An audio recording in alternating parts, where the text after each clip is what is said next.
ಸ್ವಾಗತವು ಹೇಳೋಣ ಯತಿವರೇಣ್ಯಗೆ, ಸ್ವಾಗತವು ಹೇಳೋಣ ಯತಿವರೇಣ್ಯಗೆ, ಸ್ವಾಗತವು ಹೇಳೋಣ ಬನ್ನಿ ಸ್ವರ್ಣ ಪುರುಷನ ಚರಣ ಕೆರಗಿ, ಸ್ವಾಗತವು ಹೇಳೋಣ ಬನ್ನಿ ಸ್ವರ್ಣ ಪುರುಷನ ಚರಣ ಕೆರಗಿ, ದೇವಲೋಕದ ದಿವ್ಯ ಚೇತನ ಭೂಮಿಗಿಳಿದು ಬಂದರಂತೆ, ದೇವಲೋಕದ ದಿವ್ಯ ಚೇತನ ಭೂಮಿಗಿಳಿದು ಬಂದರಂತೆ, ಸ್ವಾಗತವು ಹೇಳೋಣ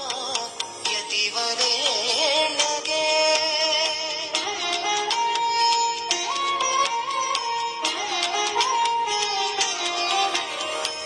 ತಲಕುಲದಲ್ಲಿ ಹುಟ್ಟಿದರಂತೆ, ಧ್ಯಾನ ಪೀಠದಿ ಕಲಿತರಂತೆ, ಸತ್ಪ್ರಮೋದರ ಕರದಿ ಜನಿಸಿ ಹಂಸ